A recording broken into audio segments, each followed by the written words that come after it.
Okay, let's do something different today. No trends, no miracle products, just a real conversation about skin and what actually makes it glow. Can we admit something?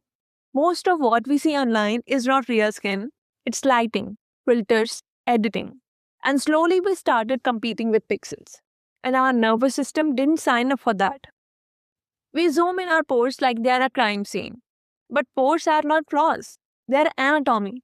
The problem is not your skin, the problem is the comparison. And comparison is exhausting. When I was constantly worried about my skin actually got worse. Because stress is not emotional only, it's biochemical. Cortisol rises, barrier weakens, inflammation increases, and your face becomes a stress report. What if your skin is not the problem? What if your pressure is? Now, let's talk about the 10-step routine culture, especially with the Korean skincare obsession. Glass skin, layering, 12 serums. It looks aesthetic, but your skin is not a lab experiment. And in Indian climate, heat plus humidity plus pollution, overdoing becomes overload. Sometimes glow doesn't need more effort, it needs less interference. Here is something beautiful. Your skin and your brain were born together. Same embryonic layer, same origin. So when your mind is restless, your skin listens. There's no separation. Your face is not against you, it's communicating. Ever noticed how your skin reacts before you even process the emotion? Exam stress, relationship tension, sleep deprivation. Skin picks it up instantly because it's wired to, not weak, wired. And then the loop starts. Stress, breakout, more stress. It becomes psychological. And no serum can fix a loop that starts in the nervous system. So healing is not just topical, it's internal regulation. Let me simplify something powerful. There is a biological pathway. Think of it like a master switch.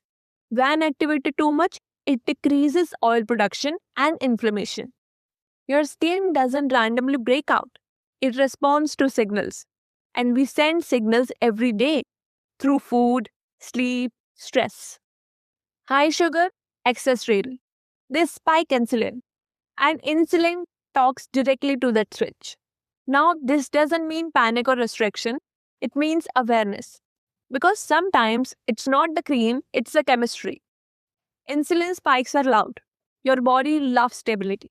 But when spikes becomes daily, skin shifts into overdrive mode. And we blame hormones without understanding why they are reacting.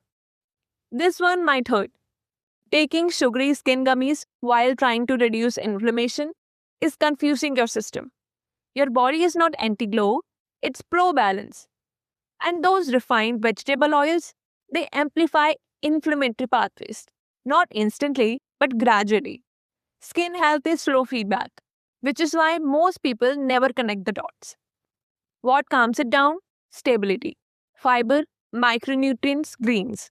Not extreme dieting, just consistent nourishment.